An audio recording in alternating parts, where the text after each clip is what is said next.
is a news alert. Sooriyakanda police ස්ථානයේ සේවයේ නියුතු police කොස්තාපල්වරයෙක් පසුගියදා ජාතික ජනබලවේග පාර්ලිමේන්තු මන්ත්‍රී ශාන්ත පත්මකුමාර මහතා ඇතුළු පිරිසක් පහර දුන් බව සඳහන් කරමින් කොළොන්න මූලික රෝහලට ඇතුළත්ව තිබුණා. කොළොන්න මූලික රෝහලෙන් ඇඹිලිපිටිය මහ රෝහලට මාරු කර යවූ කොස්තාපල්වරයා සඳහන් කර සිටියේ රාජකාරී නිමවී යන අතරමඟදී මන්ත්‍රීවරයා පිරිසක් සමග පැමිණ තමන්ට පහර දුන් බවයි. පාර්ලිමේන්තු මන්ත්‍රීවරයා මේ සම්බන්ධව මාධ්‍ය අමතුමින් සඳහන් කළේ අදාළ කොස්තාපල්වරයා සිය වාහනයේ දොර ඇර තමාට පහර දීමට උත්සාහගත් බවයි. ඔහු වීදුරට ගැහුවා. ඊට බලෙන්ම මගේ වාහනේ දොර අයනවත් එක මම බීමට බැස්සා. ඒ වෙනකොට ඒ හන්දියේ පිරිසක් හිටියා.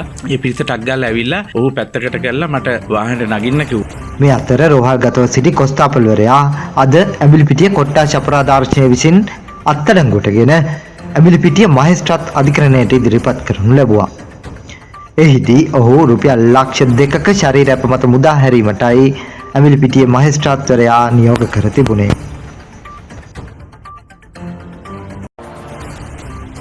ඇත්තටම ළමයා ගොඩාක් සතුටින් හිටිය තාත්තා එක්ක ඊයේ අද එයාගේ උපන්දිනේ ඉස්කෝලේට ගිහිල්ලා මේ එයා ළමයින්ට මේ තෑගි දීලා ආවේ. දැන් එයා බලාගෙන ඉන්නවා තාත්තා යනකම්. විත්ති වෙනුවෙන් පෙනී සිටි අපි දැනුම් දීමක් කරා. මේ තියෙන චෝදනා සියල්ලම සමතමනට යොමු කර හැකි චෝදනා. රැප ලබා දී හැකි චෝදනා.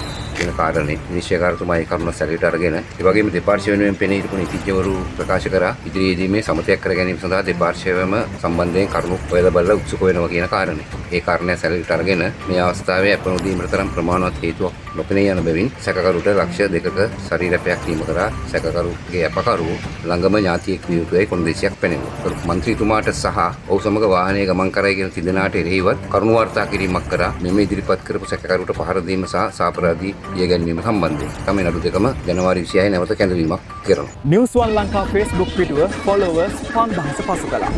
ඔබත් රටතොට පුවත් හැමදේම හරියටම දැනගන්න දැන්ම follow කරන්න.